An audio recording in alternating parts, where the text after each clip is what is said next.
4 ಪಾಲಿಕೆಗಳ ಕಟ್ಟಡ ನಿರ್ಮಾಣಕ್ಕೆ ಜಿಪಿಎ ಇಂದ ಟೆಂಡರ್ ಕರೆಯಲಾಗಿದೆ. 75,000 ಚದರಡಿ ವಿಸ್ತೀರ್ಣದಲ್ಲಿ 5 ಕಚೇರಿಗಳನ್ನು ನಿರ್ಮಾಣ ಮಾಡಲಾಗ್ತಾ ಇದೆ. ಬನಶಂಕರಿ ಮೆಟ್ರೋ ಪಕ್ಕದಲ್ಲಿ ದಕ್ಷಿಣ ಪಾಲಿಕೆಯ ಕಟ್ಟಡವನ್ನು ನಿರ್ಮಾಣ ಮಾಡಲಾಗ್ತಿದೆ.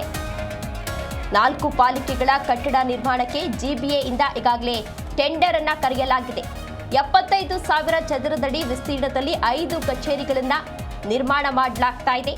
ಬನಶಂಕರಿ ಮೆಟ್ರೋ ಪಕ್ಕದಲ್ಲಿ ದಕ್ಷಿಣ ಪಾಲಿಕೆಯ ಕಟ್ಟಡವನ್ನು ನಿರ್ಮಾಣ ಮಾಡಲಾಗ್ತಾ ಇದೆ. 2 ಬಾರಿ ಟೆಂಡರ್ ಅನ್ನು ಕರೆದರೂ ಕೂಡ ಗುತ್ತಿಗೆದಾರರು ಭಾಗವಹಿಸಿಲ್ಲ ಎನ್ನುವ ಮಾಹಿತಿ ಸಿಗ್ತಾ ಇರುವಂತದ್ದು.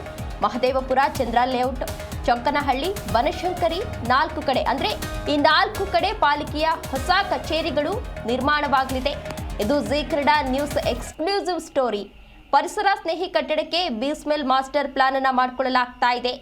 ಇಲ್ಲಿ ಹೊಸ ಕಚೇರಿಗಳು ಈಗಾಗಲೇ ನಿರ್ಮಾಣವಾಗಲಿದೆ. ಅಂದ್ರೆ 4 ಕಡೆ ಈಗಾಗಲೇ ಹೊಸ ಕಚೇರಿಯನ್ನ ನಿರ್ಮಾಣವನ್ನ ಮಾಡಲು ಎಲ್ಲಾ ರೀತಿಯ ಸಿದ್ಧತೆಯನ್ನ ಮಾಡಿಕೊಳ್ಳಲಾಗ್ತಾ ಇದೆ. ಹಾಲಿ ಇರುವ ಕಟ್ಟಡದಲ್ಲೇ ಮುಂದುವರಿಯಲಿದೆ ಕೇಂದ್ರ ಪಾಲಿಕೆಯ ಕಾರ್ಯನಿರ್ವಹಣೆ. ಕಟ್ಟಡಗಳಲ್ಲಿ ಕೌನ್ಸಿಲ್ ಹಾಲ್, ಮೀಟಿಂಗ್ ಹಾಲ್ ಮತ್ತು ಹೈಟೆಕ್ ಕಮಾಂಡ್ ಕಂಟ್ರೋಲ್ ಸ್ಟೇಷನ್ ಕೂಡ ಲಭ್ಯವಿರಲಿದೆ ಎನ್ನುವ ಮಾಹಿತಿ ಇದೀಗ ಲಭ್ಯವಾಗ್ತಾ ಇರುವಂಥದ್ದು. 4 ಪಾಲಿಕೆಗಳ ಕಟ್ಟಡ ನಿರ್ಮಾಣಕ್ಕೆ ಜಿಬಿಎ ಅಂದ್ರೆ ಗ್ರೇಟರ್ ಬೆಂಗಳೂರು ಅಥಾರಿಟಿ ಏನಿದೆ ಅಲ್ಲಿಂದ ಈಗಾಗಲೇ ಟೆಂಡರ್ ಅನ್ನು ಕರೆಯಲಾಗಿದೆ. 75,000 ಚದರಡಿ ವಿಸ್ತೀರ್ಣದಲ್ಲಿ 5 ಕಚೇರಿಗಳನ್ನ ನಿರ್ಮಾಣವನ್ನ ಮಾಡಲಾಗುತ್ತೆ. ಬನಶಂಕರಿ ಮೆಟ್ರೋ ಪಕ್ಕದಲ್ಲಿ ದಕ್ಷಿಣ ಪಾಲಿಕೆಯ ಒಂದು ಕಟ್ಟಡವನ್ನ ನಿರ್ಮಾಣ ಮಾಡಿದರೆ 2 ಬಾರಿ ಇನ್ನು ಉಳಿದ 4 ಕಡೆ ಈಗಾಗಲೇ ಜಾಗವನ್ನು ಗುರುತು ಮಾಡಲಾಗಿದೆ. ಅಲ್ಲಿ ಎಲ್ಲ ಕಡೆ ಕಟ್ಟಡವನ್ನ ನಿರ್ಮಾಣ ಮಾಡಲಾಗುತ್ತೆ ಎನ್ನುವ ಮಾಹಿತಿ ಇದೀಗ ಲಭ್ಯವಾಗ್ತಾ ಇರುವಂಥದ್ದು. ಇದೇ ವಿಚಾರಕ್ಕೆ ಸಂಬಂಧಪಟ್ಟಂತೆ ಹೆಚ್ಚಿನ ಡೀಟೇಲ್ಸ್ ಅನ್ನ ನೀಡಲಿದ್ದಾರೆ ನಮ್ಮ ಪ್ರತಿನಿಧಿ ಪ್ರಸನ್ನ ದೇವನೂರ್. ಪ್ರಸನ್ನ, 4 ಪಾಲಿಕೆಗಳ ಕಟ್ಟಡ ನಿರ್ಮಾಣಕ್ಕೆ ಜಿಬಿಎ ಇಂದ ಈಗಾಗಲೇ ಟೆಂಡರ್ ಅನ್ನ ಕರೆಯಲಾಗಿದೆ. ಏನಿದೆ ಅಪ್ಡೇಟ್ಸ್?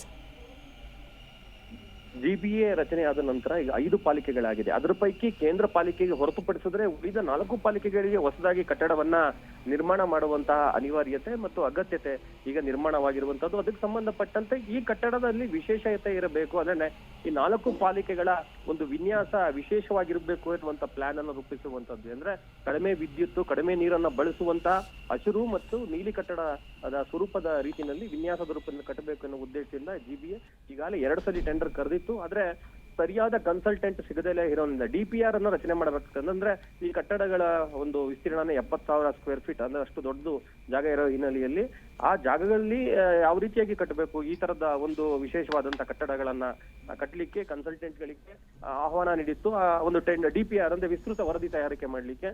ಆದ್ರೆ 2 ಬಾರಿ ಕೂಡ ಬಂದಿರಲಿಲ್ಲ. ಈ ಬಾರಿ ಮತ್ತೊಮ್ಮೆ ಕೆಲವೊಂದು ಚೇಂಜಸ್ ಅನ್ನ ಮಾಡಿ ಮತ್ತೊಮ್ಮೆ ಟೆಂಡರ್ ಅನ್ನ ಕರೆದಿರುವಂತದ್ದು. ಈ ಬಾರಿ ಟೆಂಡರ್ ಅನ್ನ ಪಡೆಯುವಂತ ಯಾರು ಕನ್ಸಲ್ಟೆಂಟ್ ಬರ್ತಾರೆ ಅವರು 60 ದಿನಗಳ ಒಳಗೆ ಅಂದ್ರೆ ವಿಸ್ತೃತ ವರದಿ ಡಿಪಿಆರ್ ಅನ್ನ ರಚನೆ ಮಾಡಿ ಕೊಡ್ಬೇಕಾಗತ್ತೆ. ಕಟ್ಟಡದ ಯಾವ ರೀತಿ ಇರುತ್ತೆ, ಏನು ನಿಯಮಾವಳಿಗಳಿದೆಯಲ್ಲ, ಕಡಿಮೆ ನೀರು ಬಳಸಬೇಕು, ಕಡಿಮೆ ವಿದ್ಯುತ್ ಬಳಸಬೇಕು, ಮತ್ತೆ ಕಟ್ಟಡದ ಒಳಭಾಗದಲ್ಲಿ ಪಾಲಿಕೆ ಕೌನ್ಸಿಲ್ ಸಭೆ ನಡೆಸಲಿಕ್ಕೆ ಅವಕಾಶ ಇರುವಂತದ್ದು, ಕ್ಯಾಂಟೀನು, ಗ್ರಂಥಾಲಯ, ಮತ್ತೆ ಕೌನ್ಸಿಲ್ ಸಭೆ ನಡೆಸಲಿಕ್ಕೆ ಕೌನ್ಸಿಲ್ ಸಭೆಯನ್ನ ನಿರ್ಮಾಣ ಮಾಡುವಂತದ್ದು, ಹಲವು ಕಟ್ಟಡಗಳು, ಸ್ಥಾಯಿ ಸಮಿತಿಗಳು ಕೆಲಸ ಮಾಡ್ಲಿಕ್ಕೆ ಬೇಕಾದಂತ ಕಟ್ಟಡಗಳು, ಅಧಿಕಾರಿಗಳು ಕೆಲಸ ಮಾಡ್ಲಿಕ್ಕೆ ಬೇಕಾದಂತ ಕಟ್ಟಡಗಳು, ಅದೇ ಈ ಎಲ್ಲ ಕಟ್ಟಡಗಳನ್ನು ಬೇರೆ ಬೇರೆ ಕೊಠಡಿಗಳನ್ನು ನಿರ್ಮಾಣ ಮಾಡುವಂತಹ ಕಾರ್ಯವನ್ನ ಈಗ ಅದಕ್ಕೆ ಪ್ಲಾನ್ ಅನ್ನು ರೂಪಿಸಬೇಕಾಗತ್ತೆ. ಹಾಗಾಗಿ ಒಂದು ಕನ್ಸಲ್ಟೆಂಟ್ ನ ಮೂಲಕ ಆ ಒಂದು ಡಿಪಿಆರ್ ರಚನೆ ಮಾಡಿ ಆ ನಂತರ ಆ ಒಂದು ಕಟ್ಟಡಗಳ ನಿರ್ಮಾಣಕ್ಕೆ ಮತ್ತೆ ಟೆಂಡರ್ ಅನ್ನ ಕರೆಯುವ ಒಂದು ಆಲೋಚನೆಯನ್ನ ಮಾಡಿರುವಂತದ್ದು. ಬಿಸ್ಮೈಲ್ MD ಅವರ ಜೊತೆನಲ್ಲಿ ಈಗ ಏನು 4 ಪಾಲಿಕೆಗಳ ಆಯುಕ್ತರುಗಳು ಸೇರಿ ಇದನ್ನ ಪ್ಲಾನ್ ಅನ್ನ ಮಾಡಿದ್ದಾರೆ. ಅದರ ಪ್ರಕಾರ ನಿರ್ಮಾಣ ಕಾರ್ಯವನ್ನ ಅವರು ಆರಂಭ ಮಾಡಲಿದ್ದಾರೆ. ಮೊದಲು ಡಿಪಿಆರ್ ಅನ್ನ ವರದಿನ ಪಡೆದ ನಂತರ ನಿರ್ಮಾಣ ಕಾರ್ಯ ಆರಂಭ ಮಾಡ್ತಾರೆ. ಓಕೆ, ಧನ್ಯವಾದ ಪ್ರಸನ್ನ ತಮ್ಮೆಲ್ಲ ಡೀಟೇಲ್ಸ್ಗಾಗಿ.